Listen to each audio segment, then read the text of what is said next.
Oke Pearls, hari ini kita akan membahas seputar tentang USG transvaginal. Siapa nih Pearls di sini yang belum tahu apa sih USG transvaginal itu?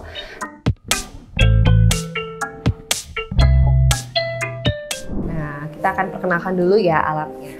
Nah, untuk alat USG ini sendiri kita memiliki berbagai macam probe ya. Probe itu adalah alat yang kita pegang nih untuk melakukan USG.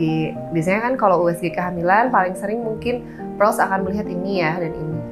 Tetapi ternyata ada juga USG transvaginal atau USG yang kita masukkan ke dalam vagina. Dia probe-nya lebih panjang seperti ini.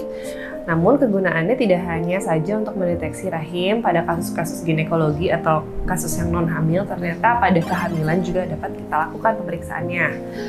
Nah, nggak perlu takut karena biasanya dalam insersi atau pada saat masukkan ke vagina kita akan memasang kondom terlebih dahulu sehingga akan tetap higienis ya.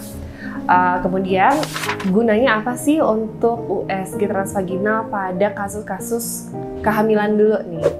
Biasanya pada kasus kehamilan kita akan melakukan USG transvaginal apabila pada saat usia kehamilan awal atau usia kehamilan sangat muda, biasanya kurang dari 5 minggu.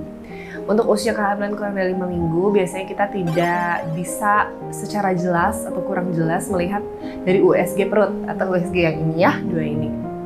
Nah, sehingga untuk mendeteksi di mana kantung kehamilannya, biasanya kita akan menggunakan USG transvaginal karena jarak dari probe USG-nya ke rahim itu jauh lebih dekat dibandingkan USG perut. Kalau USG perut kan kita masih ada kehalang lapisan kulit, kemudian lemak, baru ke usus mungkin, lalu dinding rahim. Namun kalau misalnya USG transvaginal dia jauh lebih dekat ke dalam rahim, sehingga untuk mendeteksi ukuran kantung kehamilan yang sangat kecil itu bisa dilakukan. Itu adalah yang pertama. Kedua adalah pada kehamilan ya, itu untuk mengetahui panjang mulut rahim.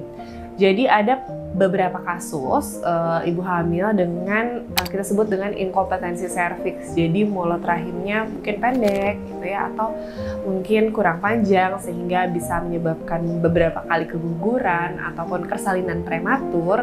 Nah, ini bisa kita lakukan pemeriksaan panjang serviks menggunakan USG transvaginal di usia kehamilan trimester kedua atau ketiga. Dan apabila panjang serviksnya pendek, itu kita bisa memprediksi kemungkinan adanya persalinan prematur. Mungkin itu yang bisa dilakukan pada kasus-kasus kehamilan. Nah, kalau misalnya kasus-kasus non kehamilan, biasanya pada apa? Nah, ini jauh lebih banyak ya, karena USG transvaginal pertama dilakukan pada pemeriksaan kasus-kasus ginekologi atau kelainan pada rahim ataupun indung telur ataupun tuba gitu ya. Nah, biasanya yang pertama pada kasus-kasus yang rencana untuk promil. Biasanya kita akan menilai keadaan atau jumlah sel telur.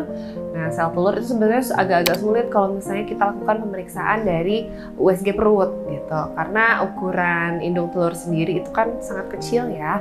Biasanya 2 cm atau 1 cm gitu. Sehingga apabila kita lakukan USG transvaginal jauh akan lebih jelas untuk melihat jumlah sel telur, ukuran sel telur, berapa banyak di kiri dan kanan rahim. Kemudian bentuk rahim pun, kemudian dinding rahim ketebalannya juga akan terlihat lebih jelas gitu, dibandingkan USG perut. Nah, biasanya pada kasus-kasus yang merencanakan program kehamilan, kita pasti itu wajib akan kita lakukan USG transvaginal. Kemudian kedua, pada kasus-kasus semisal kita ingin mendeteksi apakah ada kelainan struktural pada rahim ataupun pada indung telur, misalnya kista, ataupun misalnya polip pada rahim, atau misalnya miom, atau yang lain-lain, itu jauh lebih jelas apabila kita lakukan penggunaan USG transvaginal. Itu adalah pada kasus-kasus non-kehamilan nih, Pearls. Oke, segitu aja pengenalan tentang USG transvaginal. Apabila ada yang masih kurang jelas, boleh ditanyakan di kolom komentar ya.